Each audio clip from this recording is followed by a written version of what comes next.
Respected all parents and all my dear students, very good morning all of you. Students, welcome to the SST class. So all these students, today we will read chapter number 4 in geography and the name of the chapter is agriculture. तो बच्चों, हमने ये जो chapter है ये हमारे last video में discuss किया था. हमने इस चैप्टर के क्वेश्चन आंसर्स को भी डिस्कस किया था और आज हम इस चैप्टर के कुछ और क्वेश्चन आंसर्स को डिस्कस करेंगे. But before starting the chapter, I just hope that you all are doing your writing and learning work sincerely. I hope that you all are taking care of yourself and you all are following the rules of COVID-19. So all these students, before starting the chapter, I just want to mention that what is agriculture. What do you mean by agriculture? Agriculture को हमने समझा था. agriculture को अगर एक definition के रूप में जाना जाए तो agriculture is the primary activity that includes growing of fruits, vegetables, flowers and rearing livestock. तो हमने पढ़ा था कि एग्रीकल्चर क्या होता है. एक प्राइमरी एक्टिविटी है जिसके अंतर्गत फ्रूट्स, फ्लावर्स, वेजिटेबल्स को ग्रो करना या जानवरों को पालना, ये सभी प्रोसेस इंक्लूडेड है. तो बच्चों, after knowing the definition of agriculture we will discuss the question answers. देखिए, फर्स्ट पूछा जा रहा है, क्वेश्चन नंबर फर्स्ट है, what is plantation agriculture. Plantation agriculture क्या होता है? तो plantation agriculture is a type of commercial farming. Plantation agriculture का जो ये एक कमर्शियल फार्मिंग का टाइप है. कमर्शियल फार्मिंग यानी आप जानते होंगे ऐसा फार्मिंग जिसका मेन पर्पस क्या होता है, जिसका मेन पर्पस कमर्शियल होता है, व्यापार करना होता है, जो कि व्यापारिक उद्देश्यों से जो कि एग्रीकल्चर किया जाता है उसे प्लांटेशन एग्रीकल्चर कहा जाता है. तो प्लांटेशन एग्रीकल्चर भी एक कमर्शियल फार्मिंग है where single crops of tea, coffee, sugarcane, cashew, rubber, banana और कॉटन आर ग्रोन.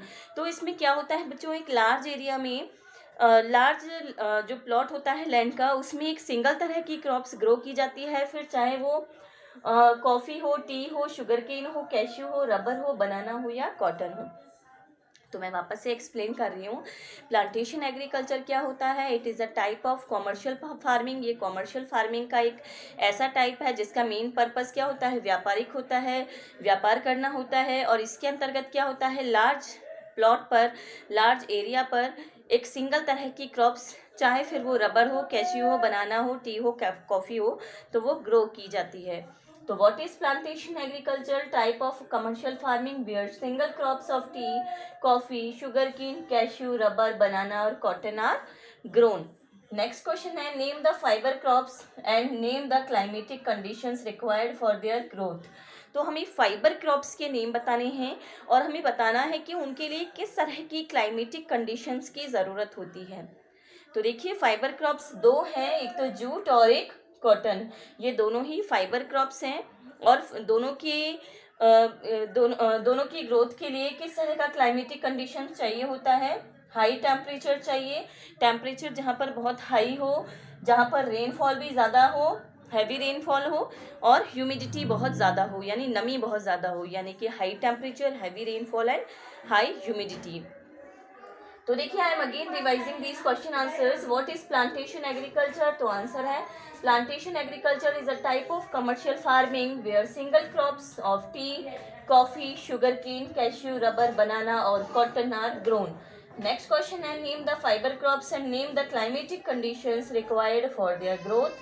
तो जूट एंड कॉटन आंसर है इसका, jute and cotton. These are fiber crops and the climatic conditions required for their growth are high temperature, heavy rainfall and high humidity. तो बच्चों देखिए, अब हमारा जो नेक्स्ट क्वेश्चन है वो है, give reasons. In India agriculture is a primary activity. अब हमें कुछ स्टेटमेंट दिए गए हैं और हमें उसके रीजन्स बताने हैं. तो फर्स्ट स्टेटमेंट पूछा जा रहा है कि ऐसा क्या रीज़न है कि इंडिया में जो एग्रीकल्चर है वो प्राइमरी एक्टिविटी है, मतलब ज़्यादातर लोग एग्रीकल्चर क्यों करते हैं. तो देखिए, in India agriculture is a primary activity because many regions in India have fertile land that is favorable for agriculture. तो देखिए, इसका आंसर है, एग्रीकल्चर जो है वो भारत में एक प्राइमरी एक्टिविटी इसीलिए है क्योंकि भारत में बहुत सारे रीजन्स ऐसे हैं, बहुत सारे क्षेत्र ऐसे हैं जहाँ पर जो लैंड है, जो ज़मीन है वो बिल्कुल फर्टाइल है. और फर्टाइल लैंड जो है वो एग्रीकल्चर के लिए सबसे मोस्ट इम्पोर्टेंट फैक्टर है. अगर ज़मीन फर्टाइल होगी तो वहाँ पर एग्रीकल्चर भी बहुत अच्छा होगा. तो इसलिए इम्पोर्टेंट फैक्टर होने के कारण इंडिया में जो एग्रीकल्चर है वो प्राइमरी एक्टिविटी माना जाता है. नेक्स्ट है different crops are grown in different regions. क्या ऐसा कारण है कि अलग अलग क्षेत्र में अलग अलग तरह के क्रॉप्स ग्रो किए जाते हैं? कहीं पर टी ज़्यादा ग्रो किए जाते हैं, कहीं पर कॉफ़ी ज़्यादा होते हैं, कहीं पर शुगर केन ज़्यादा होते हैं।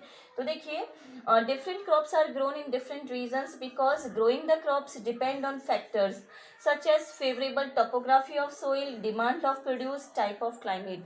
तो देखिए जिस भी चीज़ का प्रोडक्शन किया जा रहा है वो कई फैक्टर्स पर डिपेंड करता है। सबसे पहला जो फैक्टर है वो है वहाँ का सॉइल, वहाँ की जो मिट्टी है वो किस अकॉर्डिंग है, जो भी वहाँ पर ग्रो किया जा रहा है क्या उसके लिए जिस तरह की मिट्टी चाहिए उस तरह की मिट्टी वहाँ पर अवेलेबल है, क्या उस तरह का क्लाइमेट वहाँ पर अवेलेबल है, और थर्ड चीज़ की वहाँ पर डिमांड कितनी है। अगर मान लीजिए टी का प्रोडक्शन जो है वो ऐसी जगह पर हो रहा है जहाँ पर टी की डिमांड है ही नहीं, तो वहाँ पर फिर उसका ज़्यादा बेनिफिट नहीं होगा। इसीलिए इसके लिए सारी चीज़ें देखी जाती है, किस क्षेत्र में किस तरह की मिट्टी है, वहाँ का क्लाइमेट कैसा है, वहाँ पर डिमांड कैसी है, किस चीज़ की ज़्यादा से ज़्यादा डिमांड है, तो वहाँ पर प्रोडक्शन भी उसी चीज़ का होगा। सो इसीलिए बच्चों अलग अलग क्षेत्र में अलग अलग तरह की खेती की जाती है। So I am again repeating these question answers. देखिए in India agriculture is a primary activity. तो आंसर है in India agriculture is a primary activity because many regions in India have fertile land that is favorable for agriculture. Next है different crops are grown in different regions. तो answer है different crops are grown in different regions because growing the crops depend on factors such as favorable topography of soil, demand of produce and type of climate. So प्यारे बच्चों अब हम पढ़ेंगे differences के बारे में। अब हम डिफ्रेंशिएट करेंगे दो अलग अलग प्रोसेस को। तो देखिए सबसे पहले ये डिफ्रेंशिएट पूछ रहे हैं प्राइमरी एक्टिविटी और टर्शियरी एक्टिविटी में, और ये कह रहे हैं कि दोनों के बीच में क्या डिफरेंसेस होता है। तो देखो प्राइमरी जो एक्टिविटी है उसमें और टर्शियरी एक्टिविटी में बहुत ज़्यादा डिफरेंसेस है। प्राइमरी एक्टिविटी क्या होती है? It related to production and extraction of natural resources as fishing, mining. तो प्राइमरी एक्टिविटी में या तो किसी भी चीज़ का प्रोडक्शन किया जाता है या फिर जो भी नेचुरल रिसोर्सेज हैं उनको एक्सट्रैक्ट किया जाता है, उनका यूज़ किया जाता है, उन्हें निकाला जाता है। ठीक है, तो नेचुरल रिसोर्सेज का यूज़ करना, नेचुरल रिसोर्सेज को इकट्ठा करना, अभी यूज़ करना तो सेकेंडरी एक्टिविटी होगी, बट उनको इकट्ठा करना, उनको कलेक्ट करना ताकि उनको सेकेंडरी एक्टिविटी के रूप में यूज़ किया जा सके, तो वो प्राइमरी एक्टिविटी है। समझ में आया आप लोगों को? प्राइमरी एक्टिविटी में क्या होता है? किसी भी चीज़ का प्रोडक्शन करना या फिर नेचुरल रिसोर्सेज को एक्सट्रैक्ट करना, उन्हें ज़मीन से बाहर निकालना या किसी भी रूप में कलेक्ट करना, ये होता है प्राइमरी एक्टिविटी, जैसे कि फिशिंग और माइनिंग। और टर्शियरी एक्टिविटी क्या होता है? It supports the primary and secondary sectors. जैसे कि मान लीजिए प्राइमरी एक्टिविटी के अंतर्गत आप लोगों ने गेहूं का प्रोडक्शन किया था, गेहूं ग्रो किया था, ठीक है।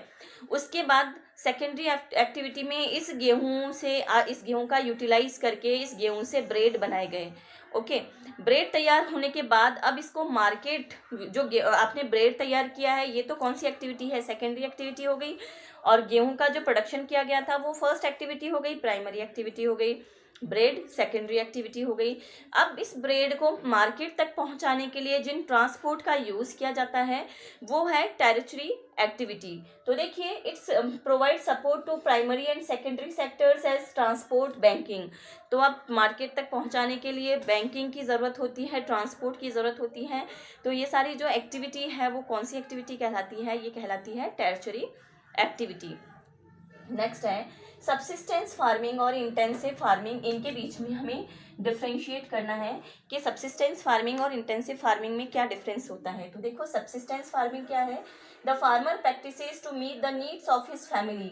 यानी कि सब्सिस्टेंस जो फार्मिंग होती है उसका मेन पर्पस होता है केवल फार्मर का अपनी परिवार की ज़रूरतों को पूरा करना, केवल इसी पर्पस से ये फार्मिंग किया जाता है, इस तरह की खेती की जाती है। इसका उद्देश्य किसी भी तरह से व्यापार करना नहीं होता है, जो भी प्रोडक्शन हुआ है उसको बेचना नहीं होता है।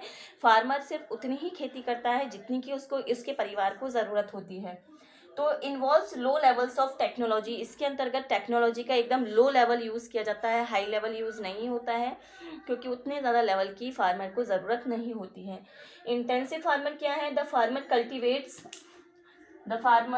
Cultivates a small plot of land using simple tools and more labor। तो देखो इंटेंसिव फार्मिंग में जो फार्मर कल्टीवेशन करता है तो वो स्मॉल प्लॉट पर करता है, लैंड के छोटे से एरिया में करता है, और जिसके अंतर्गत वो सिंपल टूल्स का यूज़ करता है और ज़्यादा लेबर करता है, मेहनत ज़्यादा करता है, और जो टूल्स होते हैं वो सिंपल होते हैं। पर इस तरह की जो खेती है उसका पर्पज़ ट्रेड भी हो सकता है, ठीक है। तो इस तरह की खेती में क्या होता है, जो किसान होता है वो अपने परिवार की ज़रूरत तो पूरा करता ही करता है, साथ ही साथ जो बचा हुआ अमाउंट है उसे मार्केट में बेचता है, और उसे जो भी मनी जो उसे प्रोवाइड की जाती है, जो मनी इकट्ठा होता है उसे बैंक में जमा करता है, ताकि फर्दर खेती के लिए उसके पास अमाउंट इकट्ठा हो सके।